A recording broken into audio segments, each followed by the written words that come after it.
As global temperatures rise, the polar ice caps are disappearing at an alarming rate. As a result, more and more icebergs are showing up in the warmer waters of Canada.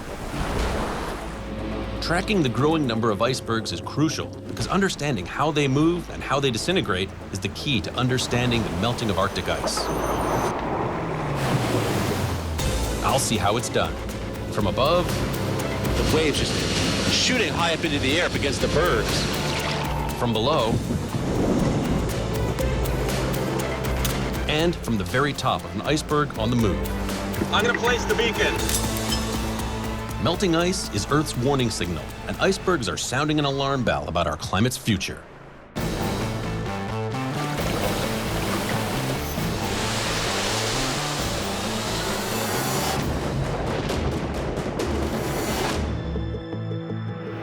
I'm in Newfoundland, Canada, on the Atlantic coast, the iceberg capital of the world. Every spring, thousands of icebergs travel from the Arctic down the 1,600-mile stretch of ocean called Iceberg Alley. 1% make it as far south as St. John's. These icebergs are really amazing. Most of them are formed off of the glaciers on western Greenland. They're born when the glaciers calve into the Davis Strait, and a lot of them end up floating south. It's a 3-year journey from the Arctic. Circling counterclockwise around Baffin Bay, the icebergs flow into the Labrador Current, which propels them past Newfoundland and Labrador all the way down to the southern tip of the province. They arrive here every year, but their increase in numbers is an ominous indicator of what's happening to the Greenland ice sheet.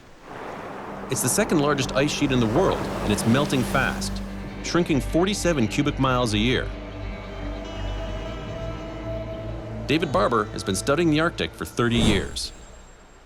Well, there's lots and lots of evidence all pointing in exactly the same direction, that climate change is very much alive and well in the Arctic, and it's really affecting the marine cryosphere in general. From snow cover to ice sheets, the cryosphere is the term scientists use for frozen water on the surface of the Earth. And right now, it's in a precarious state. The melting is leading to a rise in ocean levels worldwide, a big threat to coastal communities. The warming waters are also affecting global weather patterns. And that's not all. The melting of the Greenland ice sheet is accelerating the production of icebergs. They're massive, they're very dense, and if you're in a ship that hits one of those, it's going to cause a tremendous amount of damage. Nowhere else in the world do icebergs intersect with major shipping lanes and fishing zones. Collisions can be deadly. It's up to the International Ice Patrol and U.S. Coast Guard to make sure that doesn't happen. And last year was a really crazy year, apparently. Yes, last year was the 6th most severe we've had on record since 1900. We had over 1,500 icebergs drift south. Today, I get to see their high-tech iceberg monitoring gear in action. This year, almost 900 bergs have been spotted, and we're only halfway through the season. On the plane here today, we've got the pilot, we've got the co-pilot, we've got someone operating the radar, and 2 guys, and all their job is to spot icebergs. Icebergs are an extreme hazard. Obviously, just over 100 years ago, the Titanic, probably the most famous shipwreck of all when it comes to iceberg collisions, went down not too far from here. There have been several instances over the last couple of years where ships have deflected off of an iceberg. None of them were damaged so badly that they sank. There have been just over 50 collisions since 1980, causing hundreds of thousands of dollars of damage. Tracking buoys with sensors are deployed from the back of the plane. They're designed to read the currents, which help determine where the icebergs are going and how fast. I see them crashing and the waves just shooting high up into the air up against the bergs. From up here, looking down, it's really hard to tell just how big these icebergs are. Icebergs can vary in size, from that of a small car to ones the size of Manhattan. The Ice Patrol is collecting some of the most detailed information for this area. It's entered into a database and shared internationally with climate scientists studying what happens to icebergs in warmer water. Of course, The Arctic and Antarctic regions are the places on the planet that are most affected by climate change right now. Global temperatures there in the polar regions are about double what they have been. And as temperatures rise, the speed of the glacier will actually increase. And of course, the faster that glacier is moving, the more of that ice is going to end up in the water each year. Melting Arctic ice disintegrates spectacularly into icebergs. The Petermann Glacier in northern Greenland caught the world's attention in 2010 when satellite images captured a 100-square-mile ice island breaking off. Just 2 years later, another one, 50 square miles, also fell away. Scientists are trying to get an idea of what will happen in the future. Brad DeYoung is a professor of oceanography at Memorial University. What you're always looking for are the big changes, but to determine those, sometimes you have to separate out the kind of the year-to-year variability. The variability one might expect to see decade to decade, but the other is the larger scale kind of climate story. In order to understand the rate of change, oceanographers are now studying icebergs in more detail, because the way icebergs break up down here mimics the disintegration of the ice shelves in the Arctic. What we want to do is to make measurements on different kinds of bergs in different situations, and also look at a particular iceberg and ask what's happening to it. And so make repeated measurements of the same iceberg, see how its shape changes, over time, how it's melting. Melting ice shelves are very bad news. Ice shelves are dense floating sheets of ice at the end of a glacier, sometimes up to 3,000 feet thick. They're vital because they act as a huge doorstop, pushing against the glaciers, slowing their flow into the ocean. Without ice shelves, the glaciers would melt more rapidly into the sea, causing a rise in global sea levels. Today, I'm in Conception Bay at the southeast corner of Newfoundland. I'm taking a closer look at icebergs that have made the 1,600-mile journey from Greenland. I want to see how they travel through these waters. If we've got changes in the environment, such as warmer waters, different currents, different wind patterns, it's going to affect how these icebergs travel through Iceberg Alley. So, the mission is to get out and actually climb onto one of these icebergs and place a satellite tracking beacon on it. I'll then be able to track it over the next few days. Cotton! Iceberg! Dead ahead! The cold and the beautiful. Without any warning, these bergs can flip, roll over, or break apart.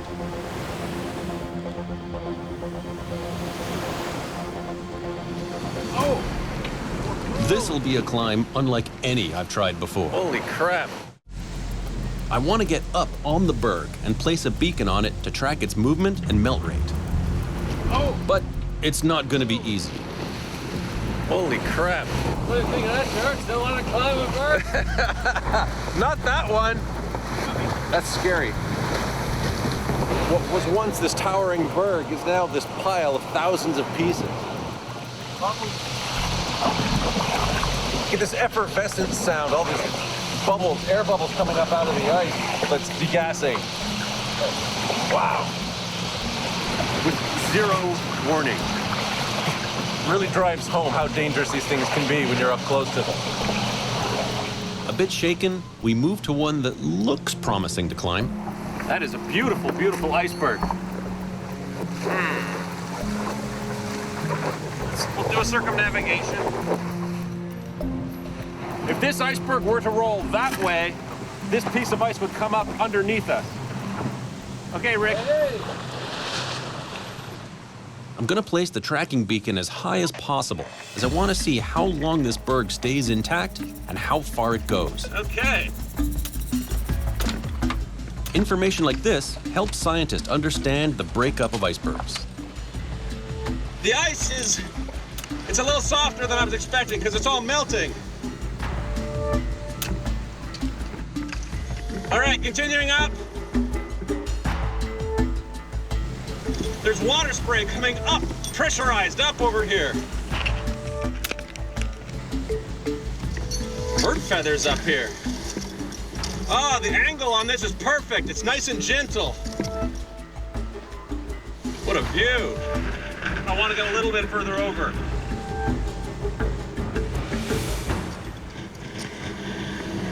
I don't dare go any higher up. Too dangerous right here where I'm standing. Here's a good spot right here. All right, just putting an ice screw in right now. Whew. The wind's really picking up here. I'm securing the beacon and tying it off with rope so it can be retrieved later. Okay, the rope is in the water. The tracking beacon is retrievable. I'm gonna start working my way back.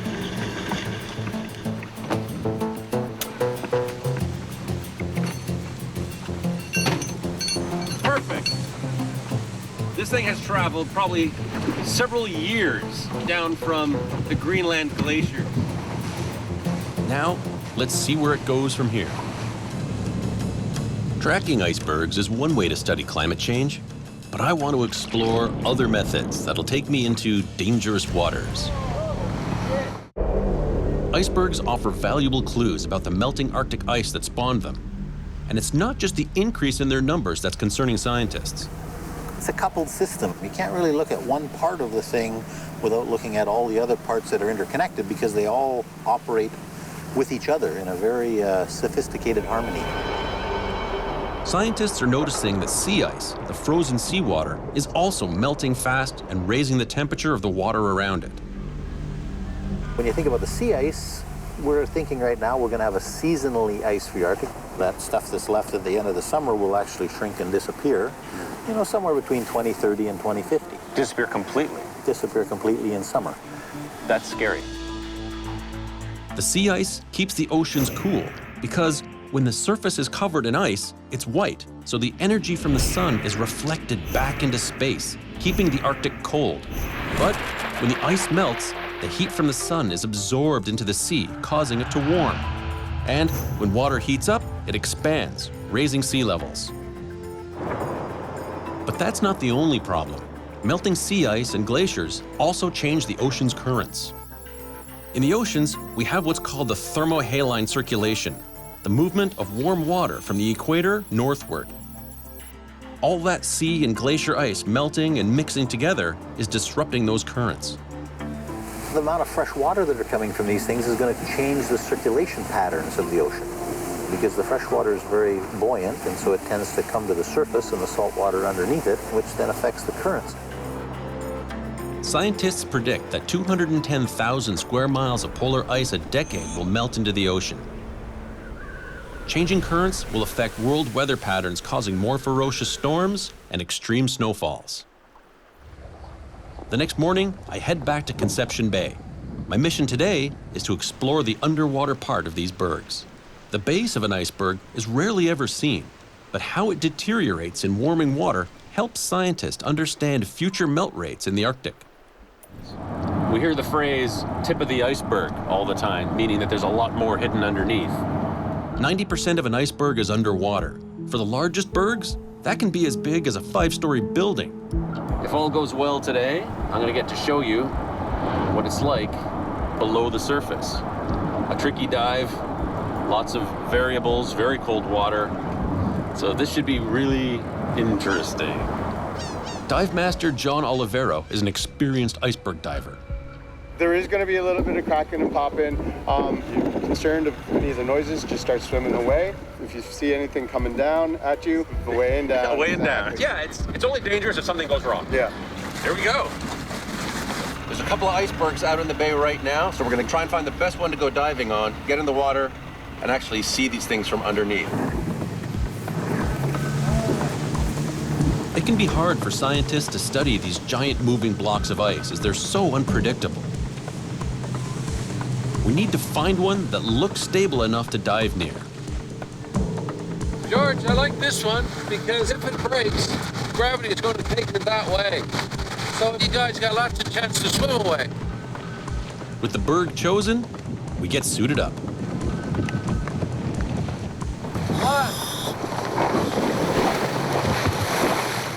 Johnny drops a safety buoy, but right away, there's trouble.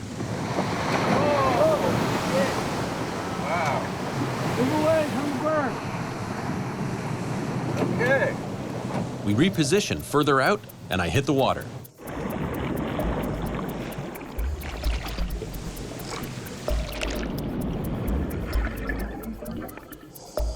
This berg is massive, at least 100 feet deep. It's an incredible sight. The scars of erosion can be seen everywhere, including these cracks and pockmarks all over. Wind, waves, and warm sea temperatures melt away the icebergs, slowly breaking them up. In examining the rate of decline, scientists are also looking at whether or not ocean water changes the way the iceberg melts. The deep icebergs, if they're melting at the bottom, then there's a plume of fresh water that's coming up. And so we want to look at whether the interaction of that with the ocean water changes the way the iceberg itself melts. So is the iceberg kind of influencing its own environment in a way that changes how the melting takes place? If scientists can understand these processes, they can make more accurate predictions for the future of the ice cap. It's a real challenge diving in these conditions. Something's gone wrong, and there's much more at stake now than just our research. I'm diving under an iceberg, getting images of its erosion. But I'm having some serious trouble. Get him out! Get him out! Look out! I'm very close to being seasick. Yeah. I have to call the dive off. The conditions were really difficult down there. Despite all the struggles I was having underwater, it was still a sight to behold. Seeing this massive berg underwater. He who fights and runs away lives to fight another day. So I still got a lot of fight in me, but not so much more today. After a night of rest, I join a crew on a ship looking for icebergs. But it's not for science. These 10,000-year-old ice blocks happen to contain some of the purest fresh water in the world, and the demand for it is growing. It is very early in the morning, up at 3:30, meeting up with the iceberg cowboy, Ed Keene. What we're going to do, he's going to push her around, then you guys just whack it out and he'll go around him, right? Just take our time. We're not in no big hurry. We are, but we got to take our time. He's an iceberg wrangler who sells iceberg water. The water is very pure because it's ancient, tens of thousands of years old, and there's a market for it. The crew heads out to capture a berg. We lasso it. We take a rope in the speedboat around and tie it off, and then we use a winch to pull us tight to the iceberg. Nobody owns the icebergs, so it's legal to catch them and break them up before they would naturally melt. But it's a dangerous job. Yeah, you got to treat them with respect. Some big icebergs with pinnacles and overhangs on them, and just too dangerous. Big barge like this is really difficult to maneuver, so they used a small boat to give it a bit of a nudge to get it perfectly positioned to get the machinery in there to get the ice. We needed to get the barge away from this shelf that's underwater. If this iceberg flips right now, it'll take the barge, the motorboat, and all of us along with it. These guys have learned that lesson the hard way. Last year we had one roll on us. It was pretty bad. Iceberg ice has been compressed for thousands of years, so it's incredibly dense. Ed positions the cranes so the excavator can take the first bites.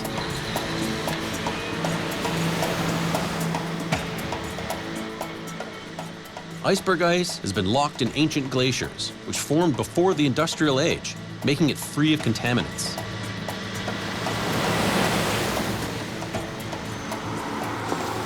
So right now he's dropping the ice directly into those front tanks.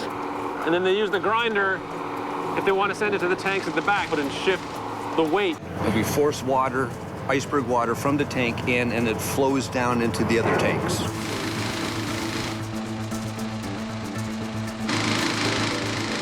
And how many liters of water will you gather in one season? We're looking at probably 1.2 million or 3 million this year.